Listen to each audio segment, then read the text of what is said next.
Campaign banners and posters plaster all available spaces in the streets of West Bank cities and villages this week, as Palestinians prepare for municipal elections on October 20th.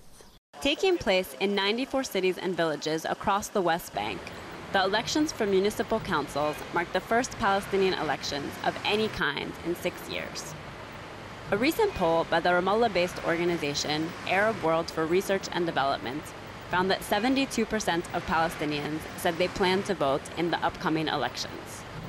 With tensions running high over the rising cost of living and no internal political reconciliation on the horizon, the long-awaited elections provide a much-needed opportunity for some form of political expression. The local elections will, in fact, produce the only legal and legitimate structures in the Palestinian territories, taking into account that there is no elections for the parliament and for the presidency. The local elections would allow the Palestinians, even under the situation of internal division, to elect their own representatives that would reflect the interests of the people on the local level. I think these elections are very important. In some West Bank locales, elections are generating attention and discussion for another reason. This election cycle, there are 2 all-female lists of candidates on the ballot. The all-women lists represent the first time in Palestine that an exclusively female bloc is seeking elective office. Amongst the reasons for the women's lists is the sense that women suffer from legal and social inequality.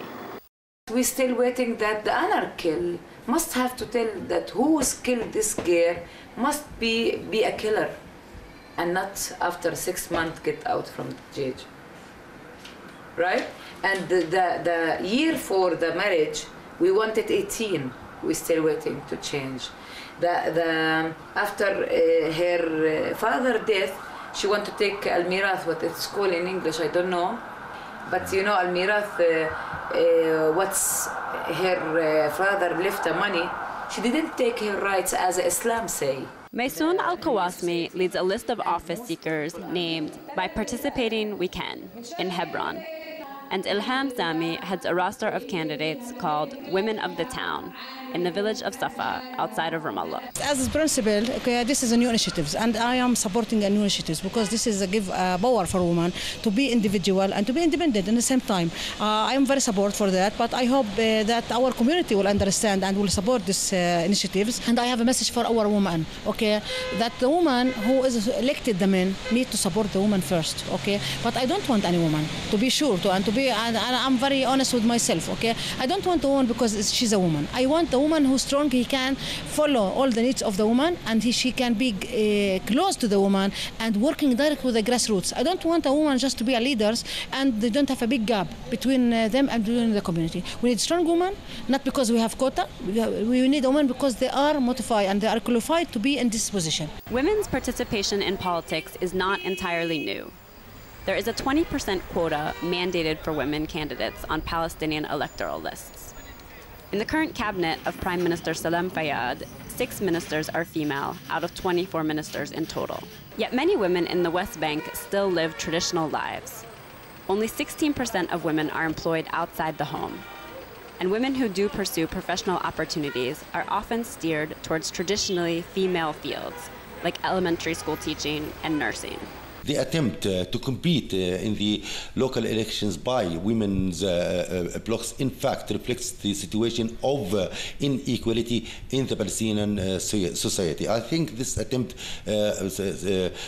sends a clear message that women in the Palestinian territories seek equality with men on the basis of gender. They deserve to be supported by all sections of the Palestinian society in order to reach a situation where men and women are have equal rights, and not on the basis of having a previous agreed quota for women that even contributes only to keep the situation in equality between males and females. The presence of all-women electoral lists in the West Bank represents an innovative idea and a step forward for women's political participation. But in a society which still places a large emphasis on tradition, the question remains, do the women's lists actually stand a chance of winning seats, Or is their participation merely symbolic? Wynne Mancini, GN1, Ramallah.